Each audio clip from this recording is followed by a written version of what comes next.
तरमीमाती दूसरी तरमीम का बिल अवान में पेश है। मैं चाहता हूं कि इस पर बहस हो और एजेंडे को चलाया जाए। तो जनाब मुराद सईद साहब, जी बिस्मिल्लाहिर्रहमानिर्रहीम। शुक्रिया स्पीकर साहब। डॉक्टर साहिबा हो गया ना। मुराद सईद साहब बिल पर बोलना चाह रहे हैं और बिल पर बोलने दिया जाए मुराद सईद साहब को। जी शुक्रिया स्पीकर साहब। स्पीकर साहब अजीब तमाशा है। दूसरा दिन है, सेशन शुरू होता है, पहली बात आती है कि असेंबली तब चलेगी कि अगर शहबाज शरीफ को पब्लिक अकाउंट्स कमेटी का चेयरमैन बना दे। असेंबली तब चलेगी अगर शहबाज शरीफ का प्रोडक्शन ऑर्डर जारी कर दें। असेंबली तब चलेगी कि अगर साद रफीक के प्रोडक्शन ऑर्डर जारी कर दें। सुन ले बात सुन ले। स्पीकर साहब बात की जाती है, फिर उसके बाद भूल जाते हैं। स्पीकर साहब आपको पता है, दो चीजों के हवाले से बात करनी चाहिए थी हमें। एक तरफ इंडिया पाकिस्तान को धमकियां दे रहा है, यहां से पैगाम जाना चाहिए था कि अगर चिड़ी यहां से पैगाम जाना चाहिए था कि अगर चिड़ी जंग तूने इसे अंजाम हम देंगे, तुझे भी चोट ए भारत सुनो हर काम हम देंगे। लेकिन क्या पैगाम देते वहां पे? पाकिस्तान जब कलभूषण का केस इंटरनेशनल कोर्ट में लड़ रहा है तो शर्म की बात है, इनके लिए डूब मरने की बात है कि नवाज शरीफ का बयान पाकिस्तान मुखालिफ अंदाज में चलाया जाता है। और नवाज शरीफ का बयान और उसका हवाला कौन देता है? इंडिया देता है। बदकिस्मती देख लीजिए स्पीकर साहब, बदकिस्मती देख लीजिए कि इस कौम ने, और ये जो यहाँ पे खड़े हुए हैं, इन्होंने 3 मरतबा जिसको मुल्क का वजीर आज़म बनाया, वहां पे इंडिया में एक गद्दार के तौर पे वो सामने आ रहे। मैं नहीं कह रहा वहां पे उसके बयान चलाई जा रहे हैं। इससे और बदकिस्मती क्या हो सकती है? स्पीकर साहब इसके हवाले से तो मैं एक शेर में जवाब दूंगा कि मेरे वतन जो तेरी बाजुओं में पलते हैं, वो लोग क्यों तुझे पामाल करने लगते हैं? स्पीकर साहब दूसरी बात,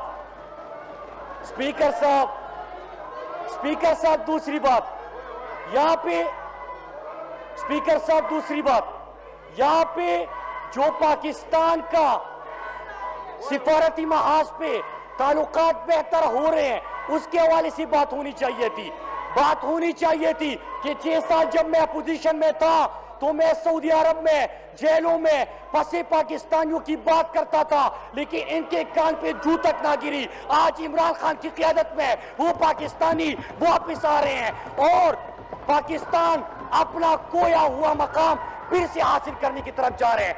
एक और चीज स्पीकर साहब ये रोज तमाशे होते हैं। वो कहते हैं कि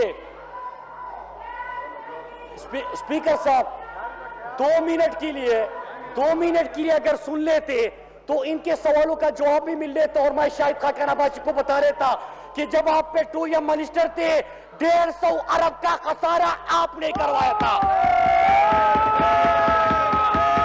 स्पीकर साहब तो अगर बिजली का मामला हमारा खराब है, हमारा 1250 अरब का गर्दशी कर्जी बढ़ गया तो वहां पे एक रेंटल का प्रोजेक्ट था, वो भी यहाँ पे बैठा हुआ है। स्पीकर साहब ये बात करते हैं।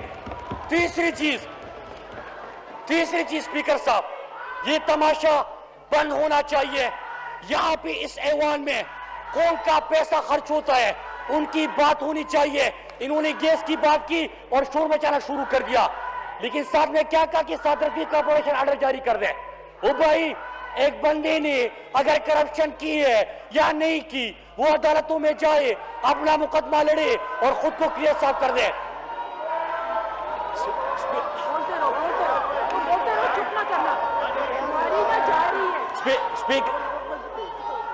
स्पीकर साहब कल एक और बात भी हुई थी, यहाँ पे स्पीकरों का हवाला दिया गया। जब साबिका पहली खातून स्पीकर फहमीना मिर्जा ने बात। 1 मिनट मुराद सईद साहब, 1 मिनट।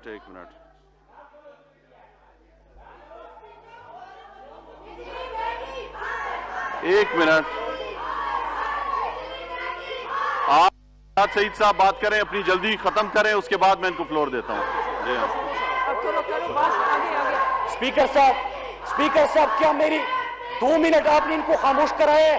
2 मिनट के लिए खामोश कराए? मेरी बात की किसको समझ आ रही है? मैं बात कर रहा हूं कि इन्होंने कलसिम के हवाले से बात की।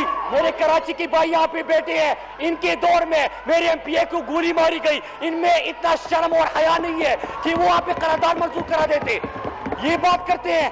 यहाँ पे फहमीना मिर्जा साहिबा ने बात करने की कोशिश की, इन्होंने उनको बात करने का मौका नहीं दिया। और एक और बंदा वो जा रहा है, उससे मैं बात करता हूं कि आप जरा इन चीजों के सबूत दें। कहते हैं कि मुराद सईद साहब बना रहे हैं, मुराद सईद साहब दे दो।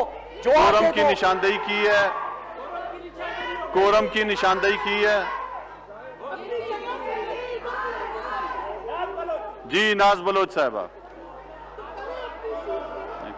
बोल दिया।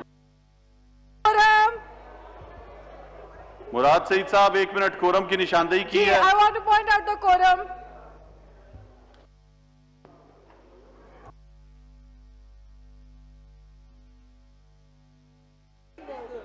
आप अभी गिनती के लिए तो खड़ी रहना, देखें कि कितनी गिनती। आपको बताएं कि कौमी असम्बली का इजलास इस वक्त हो रहा है और मुराद सईद इजहार ख्याल कर रहे थे। इस मौके पर अपोजिशन की जानिब से काफ़ी एहतजाज किया गया, नशिस्तों से उठकर नारेबाजी की गई और अब वॉकआउट किया जा रहा है अपोजिशन की जानिब से। आपको बताएं कि मुराद सईद इससे पहले तकरीर कर रहे थे। उनका ये कहना था कि अजीब तमाशा है, कहा जाता है शहबाज शरीफ को PAC का चेयरमैन बना दिया जाए तब असम्बली चलेगी। उनका ये भी कहना था कि असम्बली तब चलेगी जब शाद रफीक के प्रोडक्शन ऑर्डर जारी किए जाएंगे।